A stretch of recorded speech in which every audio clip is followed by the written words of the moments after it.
হযরত ইব্রাহিম আলাইহিস সালাম একদা স্বপ্নে দেখলেন কে যেন তাকে বলছে, হে আল্লাহর দোস্ত, আপনি আল্লাহর রাস্তায় কুরবানি করুন।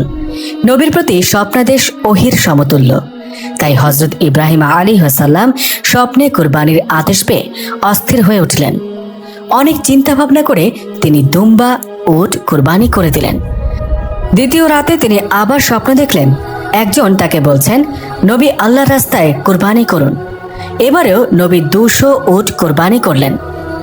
অতঃপর তৃতীয় রাতেও তিনি একই স্বপ্ন দেখলেন। তৃতীয়বারেও তিনি 200 উট কোরবানি করলেন।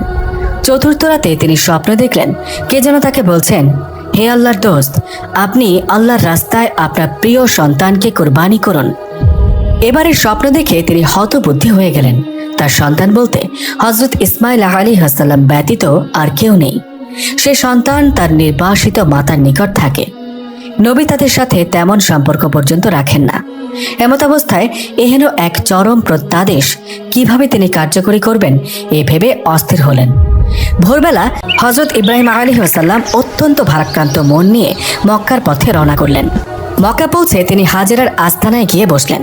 সেখানে কিছু সময় বিশ্রাম নিয়ে হাজেরাকে বললেন, তুমি ইসমাইল আলাইহিস সালামকে ভালো পোশাক পরিয়ে আতর গোলাপ লাগিয়ে উত্তম রূপে সাজিয়ে দাও।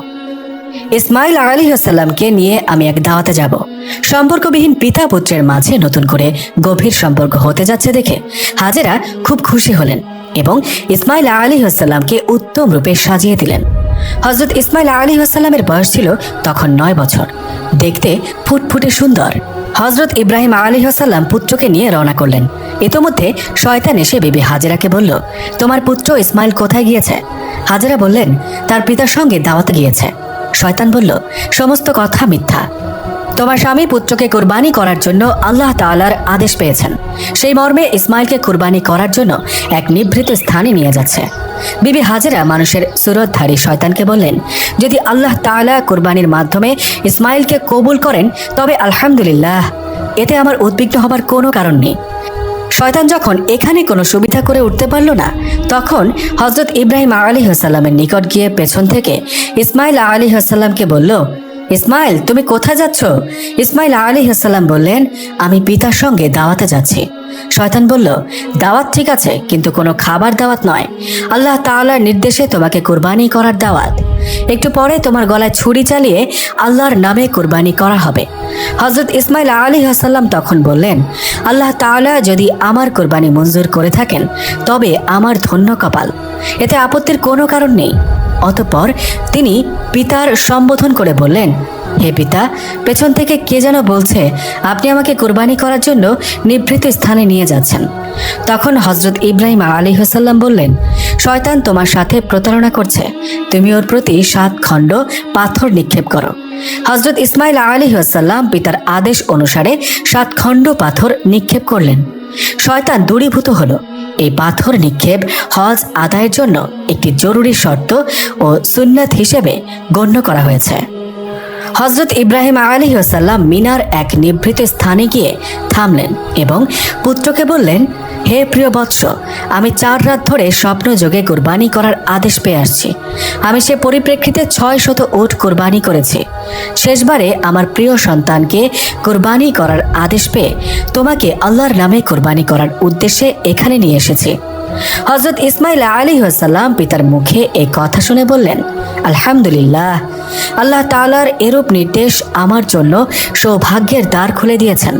আমাকে আল্লাহ তাআলা কবুল করেছেন, এজন্য আমি অত্যন্ত আনন্দিত। আপনি এই কাজ সমাধার ক্ষেত্রে আমাকে ধৈর্যশীলদের অন্তর্ভুক্ত দেখতে পাবেন। আপনি আর বিলম্ব না করে আল্লাহ তাআলার আদেশ অনুসারে কাজ আরম্ভ করুন। হযরত ইব্রাহিম আলাইহিস সালাম বললেন, ইহা আমি কিভাবে সমাধা করব? ইসমাইল আলাইহিস সালাম তদুত্তরে বললেন, প্রথমে আপনি আমার হাত পা বেঁধে নিন, পরবর্তীতে আমাকে বিপরীত দিকে কাত করে শোয়ায়ে নিন, যেন আপনি সরাসরি আমার মুখমণ্ডল না দেখতে পান। তারপর আমার গলদেশে ছুরি চালান করুন, এতে আপনি অবশ্যই কৃতকার্য হবেন। তৃতীয়ত, আমার রক্তে ভেজা কাপড়গুলো আমার আম্মার কাছে পৌঁছে দিবেন। তিনি এগুলো দেখে আল্লাহর রেজামন্দির ওপর খুশি থাকবেন এবং আমার কথা স্মরণ করে কিছুটা স্বস্তি লাভ করবেন, কারণ তার আর কোনো সন্তান নেই যার দিকে তাকিয়ে তিনি স্বস্তি লাভ করতে পারেন। হযরত ইব্রাহিম আলাইহিস সালাম পুত্রের কথা অনুসারে আস্তিনের মধ্যে রক্ষিত রশিগুলো বের করে তার দ্বারা ইসমাইলের হাত পা বেঁধে নিলেন। তারপর তাকে কাত করে শুইয়ে দিলেন।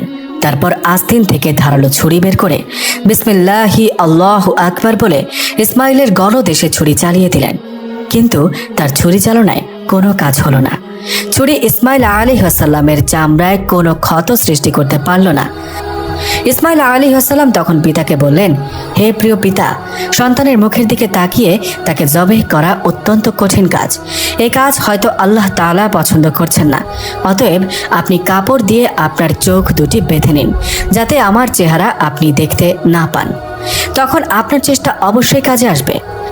হযরত ইব্রাহিম আলাইহিস সালাম ইসমাইল আলাইহিস সালামের পরামর্শ অনুসারে নিজ চক্ষু দুটি বেঁধে নিলেন এবং পূর্ববৎ ইসমাইলকে কাত করে শোয়াই দিলেন।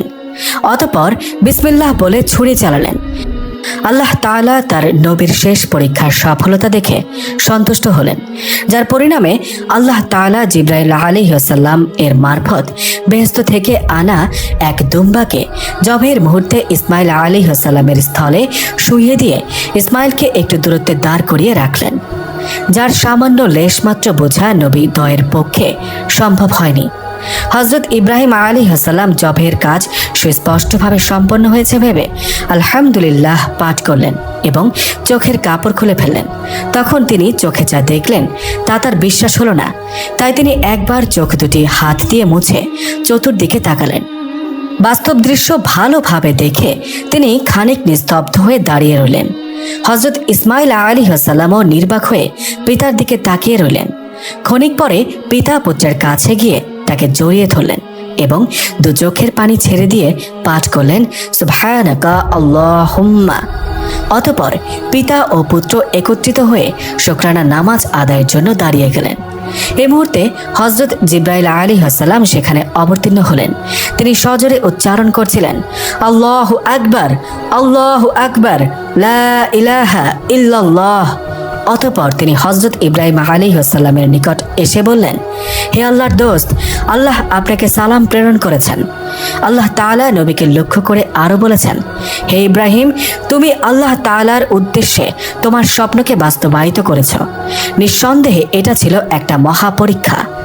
আমি এভাবে আমার সৎ ও উদার বান্দাদের পুরস্কৃত করে থাকি। আমি সন্তান কুরবানির ক্ষেত্রে বদল করে পশু কুরবানি দ্বারা পুরস্কৃত করেছি। এক্ষেত্রে আরও যা দেবার তা পরকালের জন্য রইল। আমি আমার সৎ নিষ্ঠাবান বান্দাদের পুরস্কার দিয়ে থাকি।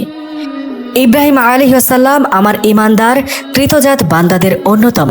তাকে ইসহাক নামক আর এক পুত্রের সংবাদ দিচ্ছে, যিনি নবী হিসেবে আমার সৎ বান্দাদের অন্তর্ভুক্ত থাকবেন।